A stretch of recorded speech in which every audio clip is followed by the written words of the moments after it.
8 bracket went before we jump in there. So we had Spiffirific defeating number 1 seed Colacoma and then Stormguard to get here. Meanwhile, Doc28 defeating big names in the Boxer and IP Longnode to get here as well. So quite a journey for both of these players to get to the finals. But here we're ready for this best of 3 finals to decide the champion. So let's head down to the action for the finals of Doc28 versus Spiffirific.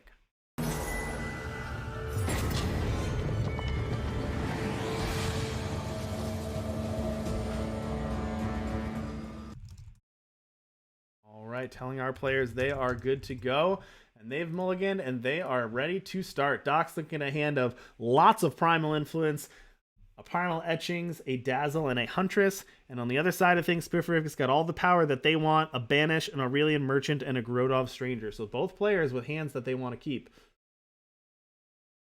Interesting thing here to note is that Doc drew is one of Doc drew there one of sorry, I gotta tickle my throat. The one of Accelerated Evolution, which is it's a one of in the deck, and it's important to note because Spifferific presumably will think it's a snowball when it's not a snowball. It's decidedly not a snowball. So that could be some interesting tech there. Now, the other thing to note is that I think Doc is gonna the plan was to grab Helio from the market at some point, just because they got the three primal symbols, resulting in just so much primal influence. So I'm assuming that was the game plan, though I can't be sure. Mm-hmm. I love that. Turn 4, 7 primal influence already. Avison 3791. Thank you so much for the follow. I'm just gonna take a sip of water. Appreciate all the angels we can get in here, Avison. All right, another Grodov Stranger, the draw from Spiffirific. They're at 5 power thanks to that Tokas. They've also got that Merchant here. And they've got a Banish that they can use to get rid of this Huntress if they want, or they can try to, but we know Doc has the Dazzle up here. Instead, going to start with the Merchant. Let's see if Spiffirific decides to swap anything out here. They do. They're going to swap a Time Sigil for the Xenon Temple. Xenon Temple, big game. That's likely going to come down next turn, although we also have the option of Grodov Stranger. So lots of good plays here for Spiffirific, and going to twist the Tokas, getting as much power as Spiffirific wants here. Twisting Tokas is... That can't be the right move there. Like, there's no way twisting Tokas is correct there, because you could... If you think Doc has an Echo card, which you know Doc does, then you're likely to think that it's Snowball. And so...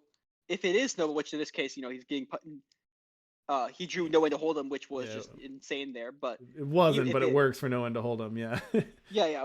But normally what would have happened is, with the 1 in 5 chance or whatever, or 4 in 5 chance of being a Snowball, you would have just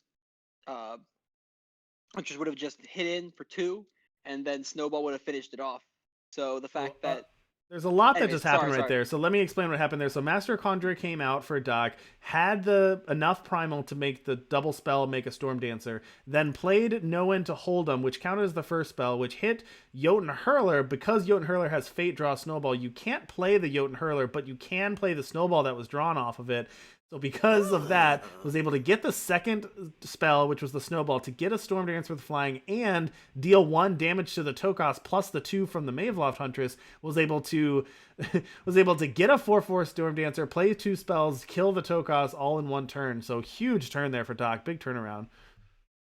Thank you so much, Invasion McMickey, for the follow. Really appreciate it. McMikey. Being able to take out Tokas is a big deal, especially considering future lines of play, including Pause for Reflection to save units, and the fact that Tokas was getting +2 power meant that Spiffirific could have had so much potential gas in the future. Having 2 power as well, like that would be Grodov Stranger plus a removal spell, or setting up for the turn after that being Talir plus the combo finish. So it was a big deal to remove this option.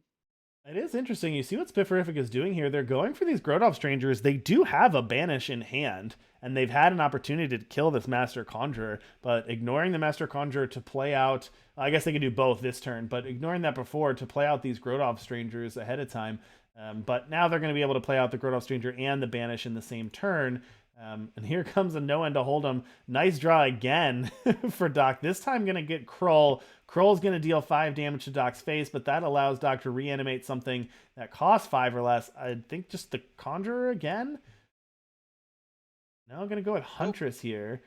Oh, and Huntress, because it's going to be a 6/5, is able to take out one of those strangers. So heads up play by Doc there, getting a Huntress, which can take out one of the strangers. And now a Sodi's Spell Shaper is going to bounce the other one back and be able to attack in for 9.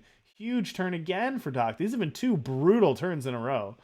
So what's Spiffirific's hand? Well, Spiffirific now has Xenon Temple, Azendel, Moonlight Huntress, and a Treasure Trove. Moonlight Huntress, of course, the bounce off of the Equivocate. So Spiffirific is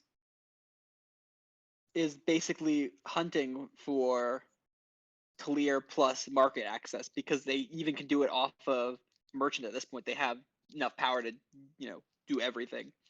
So Doc, on the other hand, can draw 5 cards whenever they want. That's true. That's not bad. 5 cards plus a 2/2 flyer, because of the Nightfall on the Moonlight Huntress is what able to get Doc an extra card there. Doc's gonna be able to use the Storm Dancer to take care of that Xenon Temple and now play out another Huntress. They're gonna be able to take care of the 6/6 flyer as well. So if you had any doubt that Maveloft Huntress was a good card, Doc's been able to just do absolute work with them here and has another one in hand. Banish the draw for Spiffirific plus a Devotee of the Sands. But here comes Azendel with a banish. There comes Equivocate. Equivocate with a Equivocate target, I guess. Although Equivocate and Azendel when your opponent is at 11 power is kind of scary, Yeah, that's true.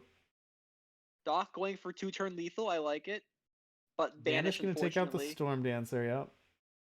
Halting Doc's plans. But I do like Doc going for the lethal lines because, as we've mentioned a lot of times, go for the win. Yep. Yeah, you have to equivocate Azendel here, although you're obviously somewhat apprehensive about what it comes out to be. Tunneling Gargantua. Does Twitch chat know what it is yet? No, Tuggling Gargantua.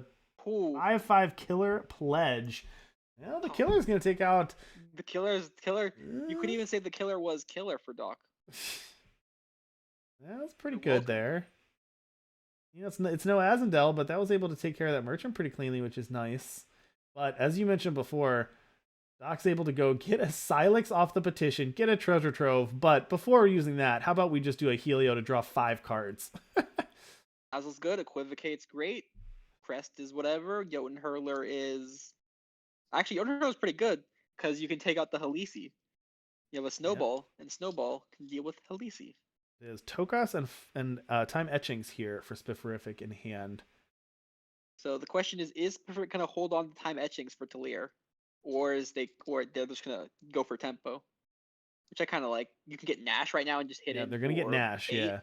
Yep, that's pretty good. They're going to get Nash. I mean, 5 cards is great, but you have to have time to deploy them. So Nash is going to get rid of that Helio, and that's going to knock Doc down to 6 here, plus a Tokas. That's a lot of power. Now, Doc has a ton of things in hand, so can Doc use these resources to stabilize here? Just going for Trove right off the bat, without even thinking about it, is a quick play from Doc. You got a Dazzle and Equivocate, a Huntress.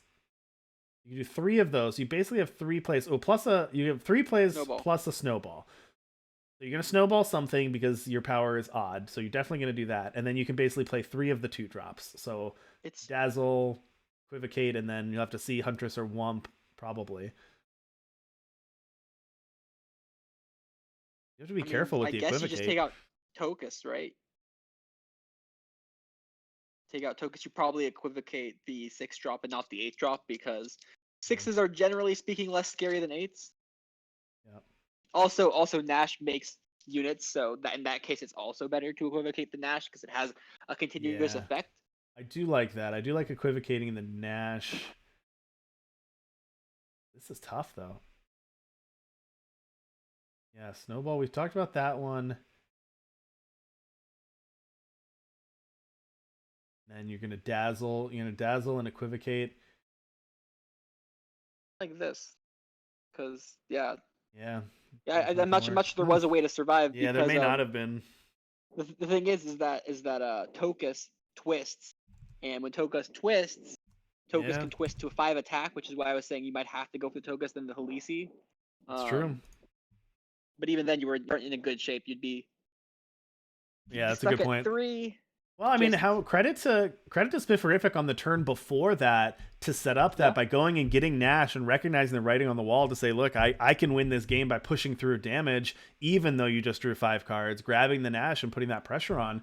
Well played by Spifferific to see that they were the beatdown there and paid off and put Doc in yeah. a I mean, position where it had a full if grip and just didn't have enough power and time to deploy everything that they drew. if Doc had one more turn, Doc probably would have won that game. But obviously, card games and Eternal is our game is built around edges, and in this case, the edge was not there. Now, in this case, we have the glory, the almighty, the greatest thing Here ever, we a go. turn 2 Wump. Turn 2 If Wump. This is what I've been if singing the Doc keeps praises it, of all day. if Doc keeps this hand, I don't know if they kept it or not. I think they will. It seems like a pretty good hand. Well, it is also 5 power. That's fair. I mean, 5 power plus a Huntress though, which is different. 5 power with True 100. Yeah, you can exploit one of them. But it's hard to turn down that turn 2 Wump. Back Here when we people go. didn't Turn 2 Wump. understand how good Wump was and that it was a kill on sight card, one of my favorite things to do was play Huntress, imbue on Wump, and then in the future, Wump becomes party pair becomes a endurance unit, so then it unimbues and Pops off, yeah. frees itself. Here we go. Imbue does not count as targeting a unit, by the way. Imbue is not that.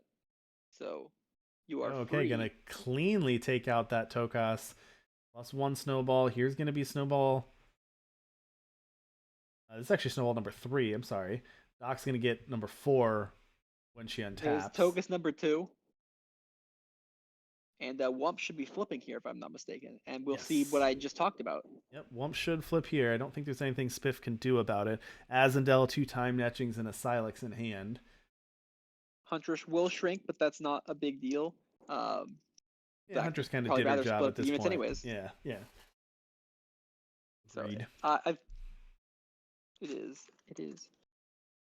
All right, that's what's okay. Time etchings. Let's see what Spifferific's going to go to the market for. Anything to answer the Wump in this market? Xenon Temple. Yeah, I was gonna say it's got probably just Xenon Temple because you're close to killer it, I guess. And this is not why, a great answer, but this is why turn 2 Wump is so good, because Doc28 now attacking with a party pair. Yeah, she can just or she can just play second Wump. Now I was thinking you just play Equivocate and just get positive tempo that way. And I still think positive tempo might be a good play, or you can just slam Wump. 2 great options. I mean, can you really go wrong here? Yeah, I mean this is more than enough for Doc in hand. Let's see. But the Maybluff Huntress will die for free. Whatever will Doc do? Oh wait, there's 2 Wumps. Yeah, that's pretty good. And of course, the Wump does flip immediately because it just counts. Doesn't care where the snowballs came from. So those previous snowballs count here too. Here comes the Xenon Temple, but I'm not really sure what. Xenon Augury, I guess. It's tough that you have to answer those, like you said, on site. There's just not much that Spifferific can do to answer 2 active Wumps now, 2 party pairs. And of course, the Wumps can just kill the site for effectively free if don't even have to attack feels it. inclined to do so. 3 snowballs. That's close to lethal right here, honestly. I know. I was checking the math. It's not there. It's 16 if I did my math correctly. It's close. 16, I wonder. Unfortunately, is not. Well, 16 is not 17. So. Close. Doc's just gonna go after the Tokus because the site's irrelevant, right? At this point. Yeah. Much. Petition, draw power of your choice, and drew a Cobalt Waystone. He wants that Face Aegis, I guess. Interesting. Yeah, just because now Silex still doesn't draw cards, but that's true. Silex doesn't draw anything. Yeah. Well, the same thing. If Doc had gotten Insignia, then Silex would have drawn cards. But this protects against, I guess, exploit. Fixes a couple things. Yep, gonna scare that party pair. Change it to a 6/6 from a 6/6. Spifferific just desperation drawing now. I don't know. I think that I think that they should rescare it. Turn it back from a 6/6 into a 6/6. I think the original stats were a lot better. Absolutely. Okay, well, Doc is going to tie it up. It turns out, you viewers, we said as soon as we saw the hand with the turn 2 wump, I've been saying it all day, turn 2 wump, that's game. So Doc showed us right there that turn 2 wump was plenty. And now, thankfully, we were able to get 3 games in both semifinal matches. And now we are going to the final game of the final. So we've got as much Eternal action as we could have gotten today. I hope everyone's enjoyed it, but this is it. This is the last game of the day. This is the last game of the winter season. Let's head down and see who's going to be champion. This is for all the marbles. The winner of this gets $100. The person who loses walks away with $50, which is still respectable. This time you can say it. You can say it, Stormblast. This one is actually for all the marbles this time. For all of the marbles. Now, if you want higher stakes, wait 3 months, and the spring invitational version of this is going to have a little bit more on the line than $100. That one will be a Worlds invite. So 3 months, June 5th, we'll have this same tournament again, but that one there'll be a Worlds invite on the line. Yeah, but the winner of that one will not have. But they won't be able to have the pride of saying that they won this one. That's true. There's pride on the line. There is pride on the line. All right, no turn 2 wump for Doc. Not really any plays until turn 3. Going to go Merchant, and they're going to get a Royal Decree here. That's always good. I mean, Royal Decree is one of those interesting cards that has its ups and its downs. It's sometimes amazing and sometimes less amazing. Spiffirific. Cards that are always send amazing. Send an agent to just pop the Aegis on this Den of Merchant. Did you see this card on the right? I do. Know when to hold them. Do you know when to hold them? Do you know when to fold them? Or when to walk away? I already had one in hand too, but you're not. Oh, there's already. Oh, yeah, that's 2 Krolls right there. Doc, you know what Doc's thinking right now? Doc's like, Doc's really just like, Spiffirific killed my Aegis and then didn't kill the merchant. No, because Doc would have loved the merchant to be dead right now to just get it back. All right, gonna go. I love Doc loves the Sodi Spellshaper play off of Merchant. You can get an Aegis unit, Sodi Spellshaper, bounce a blocker, start drawing cards, or just start drawing cards on an Aegis unit's pretty good. Also have the Royal Decree here. I like this holding of the Royal Decree for when it's important, which in this case I think will be this turn along with the Jarl. The reason you hold it is because if your goal is to hit things like Grodov Stranger, then you wait as long as possible to maximize the odds that you hit the important card. And in this case, if your important cards happen on turns 5 and 6, which to say would be World Behemoth or Grodov Stranger, then next turn would be the turn where Spiffirific starts playing their huge threats. So waiting for the Royal Decree allows you to wait for that. So perfect timing there too. That was the hit two World Bear Behemoths out of Spiffirific's hand. So that was a very good timing on that Royal Decree. Getting rid of the know when to hold them as well. I don't actually hate that. I think that's probably a smart play. I mean, I'm sad because I love the Krolls, but it is probably for the best because the goal is to. Here you go. Spellshaper gonna equivocate the Grodov Stranger. Oh yeah, that's gonna hit and draw a card. Might make sense because there's nothing in the void, right? Your goal is to get good tempo right now, not play for the long game in a sense. Because if the game goes long enough, as we saw. Spiffirific can win the game if the game goes long enough. So Doc's just trying to get as much good tempo as possible and close out the game as quickly as possible. Yeah, and Doc equivocating that into a high wind glider, which not the worst 6-drop ever, but not really a great one. Glider is a 1/5 that you can pay 5 to draw a card or something like that. Yeah. Oh, it's a 1/5. Yeah, 1/5 flyer. A little. I mean, I give it a banish. I'm a little surprised that Spiffirific went for a Seek Power instead of just playing the 6-drop. But I guess they wanted to keep up the banish, which is probably the line there. Can't banish the Merchant, unfortunately. The only advantage of the 6-drop there, though, is that the 1/5 flyer is a free blocker on both of those units. Yeah. After 10,000 years, the Merchant is free. And here comes Dural, and it's going to be active next turn as well. So lots here. Well, send an agent going to take care of that. Well, here comes the High Wind Glider. All right, so the High Wind Glider, like I mentioned, it's a free block on the draw card.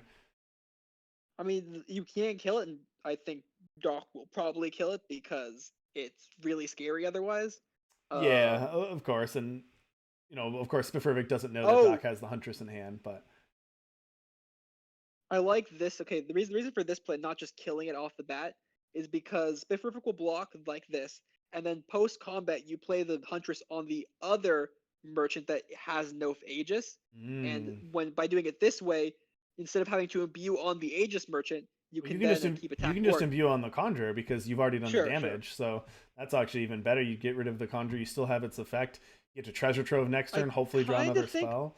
I kind of think I'd put it on the merchant instead because this makes the Conjurer was already a prime target, so you might as well put it on the merchant and make a 4/4 Huntress and leave the Conjurer, leave Spifferific with having to make a choice of shrinking the Huntress down or killing the Conjurer, and they probably just kill the Conjurer anyways. So yeah, that's a fair point. Only a time etching in the grand scheme of things, though. Only a time etchings in hand for Spifferific again. Really haven't had. Spifferific hasn't had a lot in hand, and part of that, of course, is Doc taking out the 2 World Bear behemoths. To be fair, but not really much in hand. And what can they even get from market here? And this is of course the big downside to playing the Talir combo aspect of the deck, is that Talir combo means that you get less powerful cards in a sense, and all right, Grodov's Burden. You get less choices. So Grodov's Burden is going to get rid of that Master Conjurer, so no Storm Dancers for Doc. But Doc can do 7 damage this turn, and then has Pause for Reflection next turn. Doc's just lining up lethal. Doc can also get back no one to hold him, can go to the market to grab Mirror Image, can go to the market to grab Helio, can grab, I don't know what else in the market. I mean, you can also just play Wump and keep up Pause for Reflection too. Well, Wump doesn't necessarily change the clock yet, because they get to kill the Huntress for free, but that's not necessarily the worst. Although actually, I guess you can also just pick up the Huntress if you really wanted to. You could pause. You can pause the Huntress if you want, but don't even need to necessarily. Kind of like Aurelian Merchant the draw, so can go to the market again and grab Nash. Do you know that Nash is really good with Grodov's Burden? I did the math, and it seems that Killer plus Exalted is in fact a combination, because every turn Nash creates a 1/1 with Killer, and every turn that spreads a 1/1 Killer weapon to somewhere else. So that's a good combination of cards right there. But instead, Spifferific is just going to spin the wheel. Okay, send an agent. Spifferific did not get a unit. They did not get a unit, and send an agent's not that good right here because the merchant you care about is the one with the age. That turn 2 playing send an agent seems to be coming back to biting Spifferific, right? Yeah. The Aegis on the first merchant hasn't mattered. The fact that it's on Aegis doesn't matter, but the fact that you didn't have the access to the second send agent right now, it could be a big deal. Yeah, I mean, it could be that Spifferific was anticipating Doc doing exactly this play and having Sody Spell Shaper, and so taking out the first merchant so that if you had the Spell Shaper, you could take care of it. Of course, Spifferific didn't know about the second merchant, so it was helpful that Doc had the second one. That's actually a very good point on Spifferific's part. Is they because they that Spell Shaper is a very good card against you, and you know that it's likely that Doc grabbed the card. You just prepare in advance for it. So even though it didn't happen, it probably was smart of Spifferific to make the plays they made. That is a very reasonable point. Here we go, and I think that's just lethal. That's going to be that's going to be deal 1 damage. That's going to put Spifferific to 4. Doc just going to clear it out, make sure there's no issues, not taking any chances, just going to kill all the blockers. Doc28, congratulations, clean sweep, 6-0. 6-0. Doc28 is our winter season champion.